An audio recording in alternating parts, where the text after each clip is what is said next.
Planning.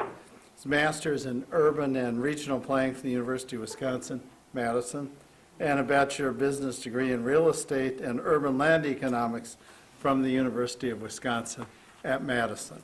Let's welcome Arun.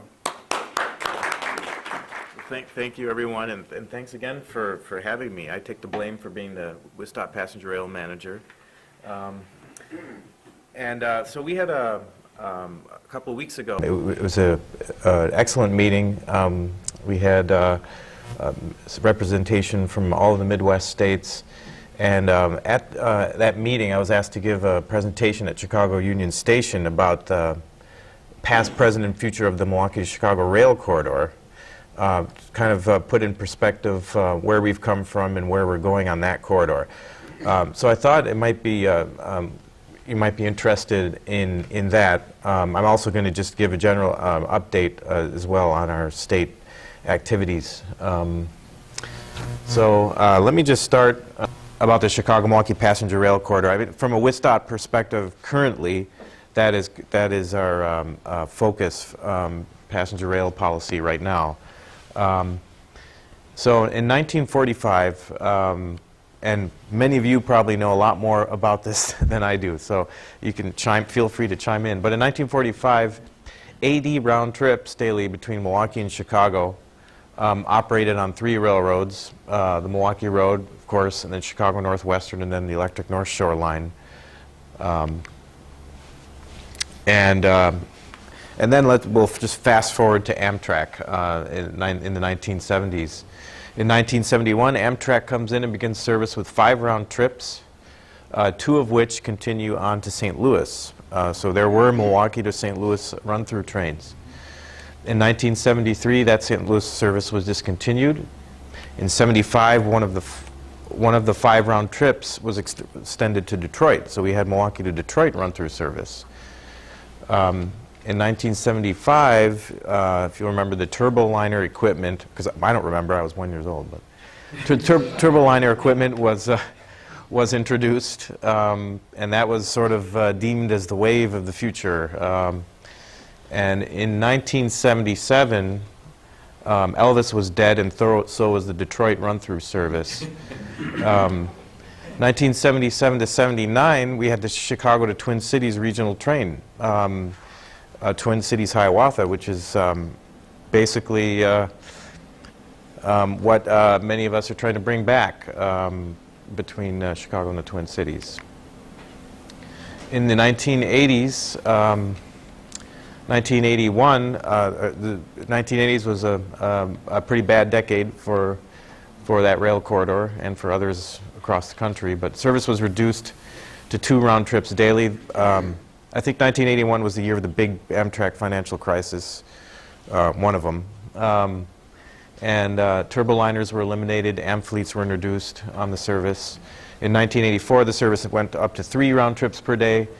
And in 1989, Amtrak, Wisconsin, and Illinois started a 2-year demonstration project with states funding 2 additional round trips to get a total of 5. Amtrak operated 3 without assistance, and this was during the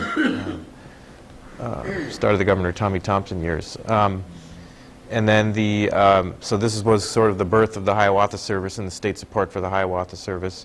Service was renamed the Hiawatha, and travel time was 92 to 95 minutes at that time. Horizon coaches were introduced in that year on the Hiawatha service.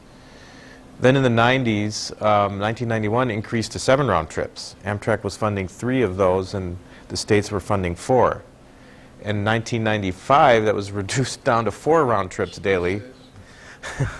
And all of those 4 were state funded, so Amtrak pulled out, you know, and the state was funding all 4. Later in '95, it went back up to 6. In 1998, 6 round trips, and then there were 4 extending to Watertown for during the I-94 mitigation project, which was pretty successful, but that was just a 90-day highway construction mitigation effort. So the 2000s were a much better decade for the Hiawatha service. In 2000, travel time was reduced from 89 minutes thanks to some track improvements. In 2002, the service, in October, it was like late 2002, October, the service increased to 7 round trips daily, and that started, it stabilized at that point and continued through today. In 2005, the Milwaukee Airport Rail Station was added. In 2006, new Sturtevant Station opens, and during the 2000s, ridership was just going like this. It was just, after we increased to 7 round trips, it really took off. And the station projects helped as well. In 2007, the Milwaukee station was rebuilt as Milwaukee Intermodal Station, big glass terminal building with gallery, and that was funded through federal, state, and local funds from Milwaukee as well. In 2013, there were a number of other things that happened as well during that period. Cars were added to accommodate increasing ridership. Then in 2013, Wi-Fi and e-ticketing were introduced. In 2015, we adjusted schedules to enable some late-night weekend service. And in 2016, of course, the new train concourse at the Milwaukee Intermodal Station was opened, which was constructed with federal funding and state funding. And roll-on bicycle service began for the first time on the Hiawatha. And then in 2017, we introduced new Siemens Charger locomotives as part of the Midwest States jointly owned equipment pool. So that brings us to the present. Over 844,000 riders in federal fiscal year 18. You're hearing this before a press release that is going to come out. That is an all-time record high ridership on the Hiawatha. It's a 1.8% increase over federal fiscal year 2017. On-time performance is about 94%, which is one of the best in the system still. We have had some growing pains with new equipment, which is expected, but that's kind of smoothing out now. In state fiscal year 18, almost 75% of the total costs were covered by ticket revenues. We are having now, our biggest challenge probably on the service right now in terms of day-to-day operational issues is seating capacity issues and standing room only conditions during peak trains and as ridership continues to grow. We've recently, just in the last few weeks, had a lot of complaints that come through the state legislature about those conditions. And these are big trains. They're fairly big trains. There's 6 single-level coaches, 408 seating capacity, and we're seeing 500 plus passengers on these trains at times. So we have a sort of multifaceted approach to deal with that, and part of that is trying to predict when we will see these ridership surges and working with Amtrak to add coaches at the time. That's sort of the shorter-term solution, and we're trying to get better at that. Of course, permanently adding a coach on both train consists that operate the Hiawatha service significantly increase costs. So we're subject to Amtrak's 209 costing methodology and rules as well, because if you add a car, then you have to add another assistant conductor. So that's where we're kind of looking for ways to improve this adding cars sort of relatively short notice based on major events and things like that, and try and predict, but that's not perfect. In the slightly longer term, at the same time, we are trying to obtain new additional equipment that will increase the capacity on the trains. And I'll talk about that in a moment. And then, of course, we're working on, most importantly, increasing to 10 round trips from the current 7. So again, the need for increased frequencies has been identified for years and growing fast. As I mentioned, we are Wisconsin's now a member of the state-owned Midwest Equipment Pool, which has jointly owned, state-owned locomotives and cars. Cars are being delivered starting in 2020. They're under manufacture now in Sacramento by Siemens, single-level coaches. I've seen the first steel, the shells are some of them are already complete. So that's very exciting. That's 88 total cars coming to the Midwest, coming to the Chicago hub. And those cars were federally funded through a combination of the ARA program and 2010 congressional appropriations. So 88 cars, those include, of course, coaches, cafe coaches, business coaches, and some of those are what are called married pairs. So open vestibules, and they're very nice. It's similar to what you see in Brightline in Florida, if anybody has seen those. So 88 cars and 33 Siemens Chargers locomotives are now delivered. At the same time, we are, as many of you know, the states have been jointly undertaking planning activities since the 90s under the Midwest Regional Rail Initiative. And that really envisioned higher frequency, higher speed or shorter travel time regional rail service, well connected throughout the Midwest. That was based on the Chicago hub, but subsequent efforts have tried to look at other routes as well. And so now the states, especially with this new States Midwest Board, are trying to do more to immediately to get kind of those regional benefits. And so this summer we were able to implement some schedule changes on the Michigan, Illinois, Missouri routes, and Wisconsin and Hiawatha to better connect those routes in Chicago Union Station. So shorter layovers in Chicago Union Station, improved schedules. The Michigan service, of course, had a modest schedule reduction because of the work, and they're going to have another schedule change coming up here soon that will shorten that even further, the Chicago-Detroit route, and same with St. Louis.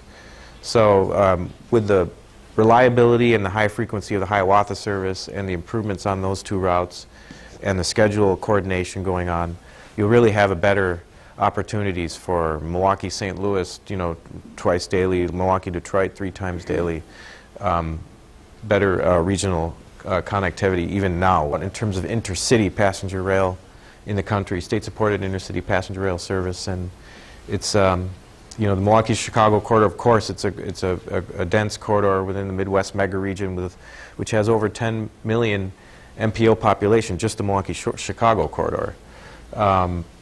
On the Hiawatha, we see overall 42% are making either business or commuting trips. 58% are making non-work related trips. On weekdays, 67% is business or commuter travel. And now the commuter travel is not daily commuters. It's not all daily commuters. About 23% daily commuters on weekdays, 19% less than daily, people going once a week or twice a week. And then 25% are going to or from business trips or meetings. And just to give an idea of the business impact, 34%, and this was pretty eye-opening for me, 34% of tickets on weekdays are paid for by people's employers or reimbursed by employers, which was interesting. We have, of course, regular riders from major companies in southeast Wisconsin, northeast Illinois area,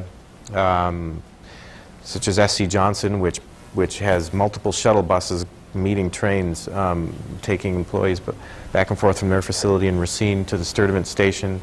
Miller Coors, Johnson Controls, Northwood, just to name a few you see there. And so the business community is really calling for more frequencies, as well as communities along the corridor. Of course, I can't now talk about the Hiawatha corridor without mentioning a little economic development project that's going on now.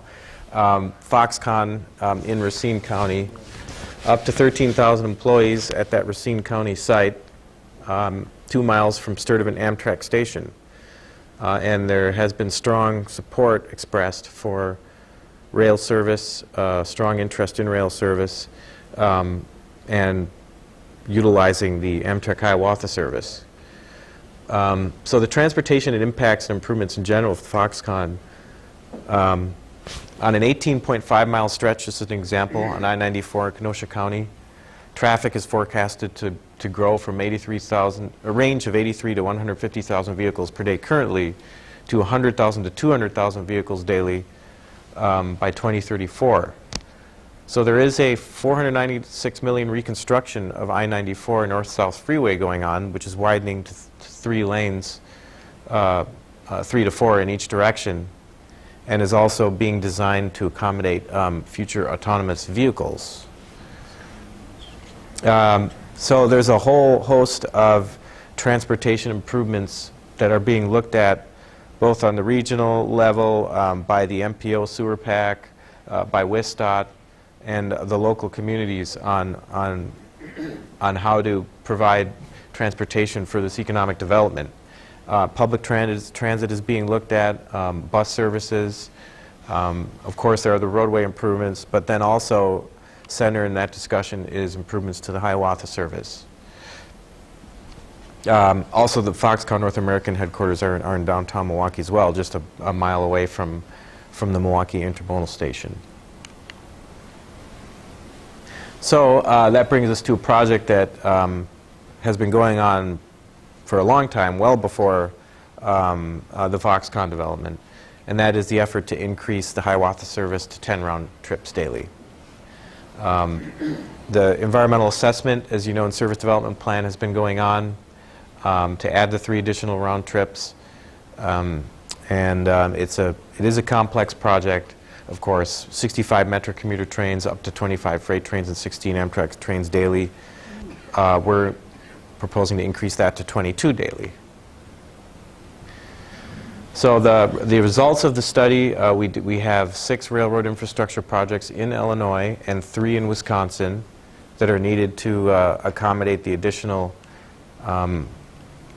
capacity on that corridor, bringing the total cost to $195 million. With the ridership and the 6 additional trains daily, that is going to have a very good benefit cost and return on investment. As most of you know, there's a significant opposition to this project from the Glenview, Illinois area and Lake Forest, Illinois area, due to a couple of those projects that you see in Illinois. One is a Tower A20, which is where the CP traffic goes to and from the UP line that crosses there, and they go to and from Bensonville Yard on the UP line. So you have CP trains, if they're coming from Milwaukee, they'll get off on a connection track and then get onto the UP.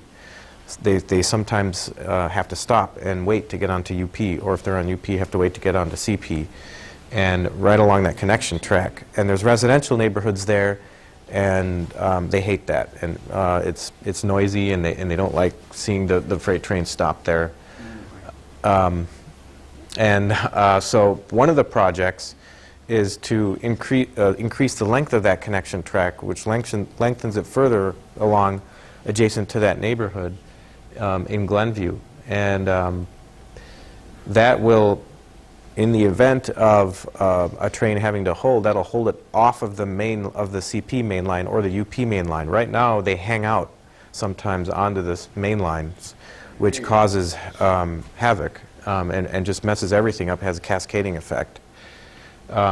If we can get them, when they do have to stop, to be completely off the main lines, you'll see fluidity improve both on the UP and the CP, and it'll really have a cascading effect in terms of improvements to traffic on both lines, and there will be fewer trains as a result having to hold in that area. So as I mentioned, significant ridership growth with a 10 round trip schedule. We're adding an AM peak departure from Milwaukee, a PM peak departure from Chicago, additional nighttime departures from both cities, among other things that will address overcrowding on peak trains, but it's really broader than that. We have this congested, very densely populated corridor, and what are the overall transportation solutions on that corridor? And this is a key, needs to be a key component, and it can do more in addressing those regional issues than it is doing now. So in terms of the environmental assessment and the next steps, there was a draft completed in 2016.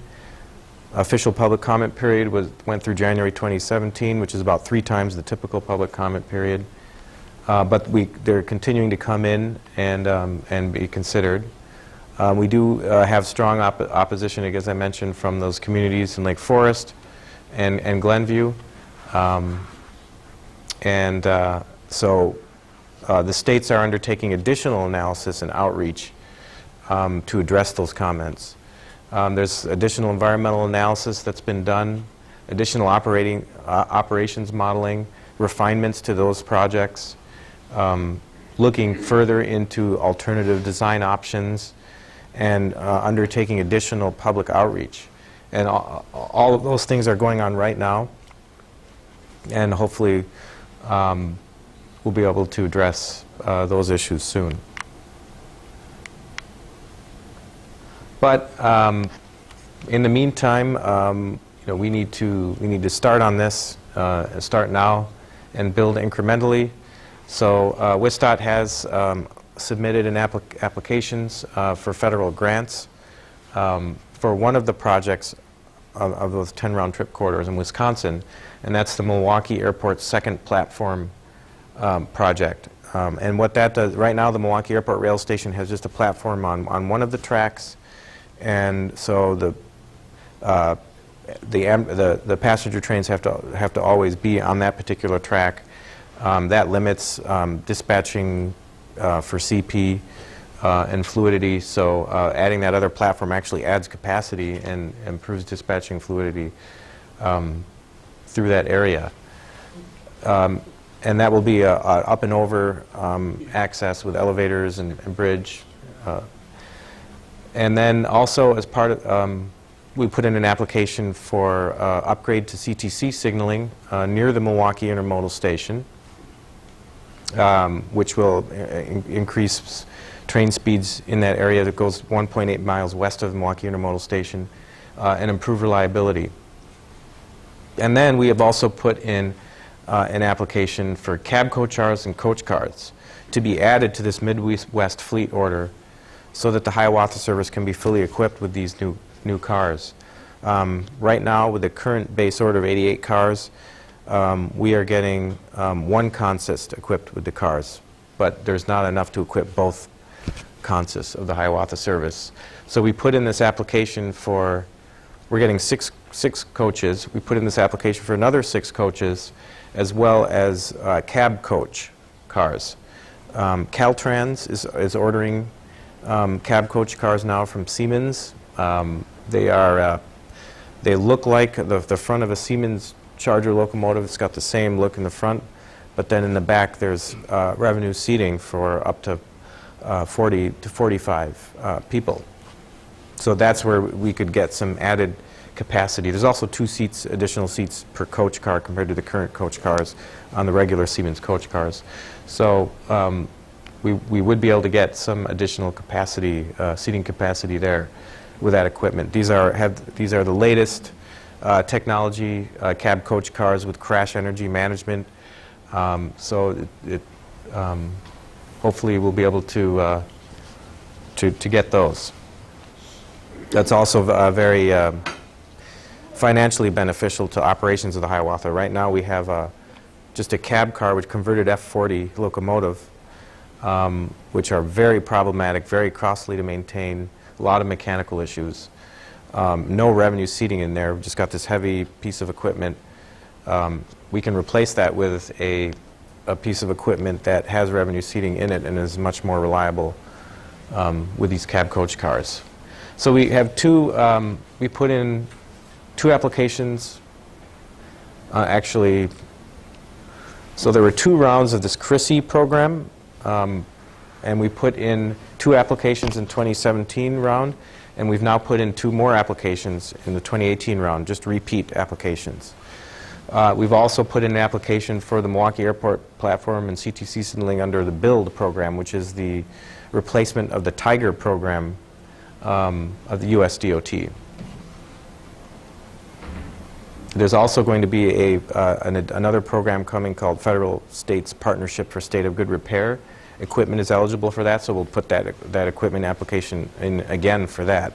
And all of these have significant state funding matches to the federal funding. And I think I spoke about the new equipment. As you can see, a rendering of the interior, and then the coaches down below. So if Missouri needs something, they could come to Wisconsin and borrow a cab car or something from Wisconsin? Yeah, it'll all be in this pool of equipment. The Hiawatha will, would be guaranteed to be operated with 6 coaches, for example, but it's all part of a pool, a shared pool. So, you could have a coach on the Hiawatha and it could be on another route, a few weeks later. The cab coach equipment, our application is currently only had 3. We asked around if anyone else was interested in hopping on that, but there weren't any takers at that time, just due to state funding, match needs, and things like that. So those 3 would be. The Hiawatha is currently the only Midwest route that's proposing to use the cab coach equipment, but I highly suspect that other states and routes will, once these are, they learn more about these, they will be interested in them. Oh, I think we had one, Royce? Yeah. And I was wondering, is there anything in the mill to reroute CP traffic out of the intermodal freight traffic? Yes, and that's actually a good, I'm glad you brought that up because I didn't have a slide on that yet in this presentation. But we are, WisDOT is also undertaking a Muskego Yard bypass of Milwaukee Intermodal Station project. There was some improvements in the Chicago-Milwaukee environmental assessment, but CP came back strong and said it's not enough. FRA said it was the right amount to reflect the additional 6 passenger trains we're going to have in terms of capacity, but CP said no, that's not enough, we need more improvements here. So we are looking at a project that does actually have other community benefits too, of a complete bypass. So all of the freight trains will be going through the yard, signalized 2 through tracks, double track connection on the east end and the west end through the yard, so that they can be taken out of the intermodal station. Advantages of that to the city of Milwaukee are that the 13th Street and the Plankington First grade crossings, which are key routes to the south side, would have much less time with crossings closed than they do today. Right now there's about 15 freight trains going through there per day, and there's a significant crossing close times on those key routes and their public transit routes. So some significant community benefits there of getting those trains out, in addition to, of course, at the station. So we are, WisDOT is undertaking a study now. We're just getting started. It's environmental clearance and engineering to do that project, the larger Muskego Yard project.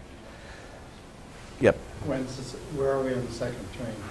Oh, so, okay, so yeah, let me get to this slide.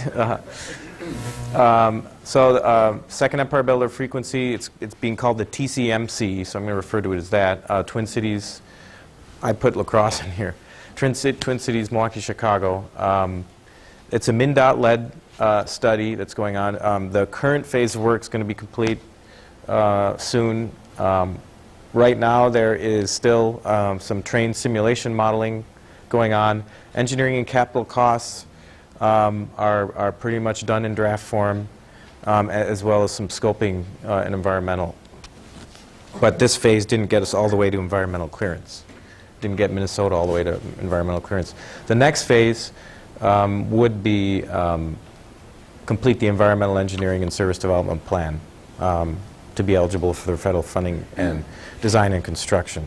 WisDOT's not is participated in the previous round of that. Two alternatives are advancing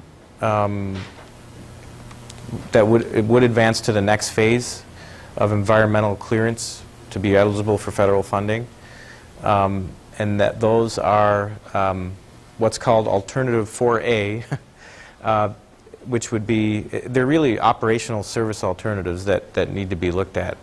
That would be a separate additional train beyond the current 7 round trips Hiawatha corridor within the Chicago to Milwaukee segment. So we're just looking at the part that's Chicago to Milwaukee right now.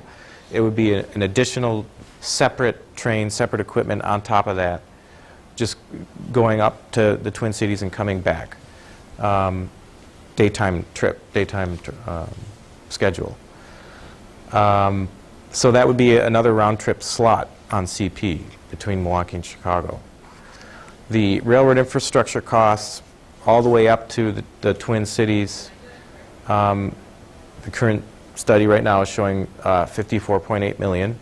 That's for some crossover in Columbus, some work in La Crosse, River Junction, Winona, Minnesota.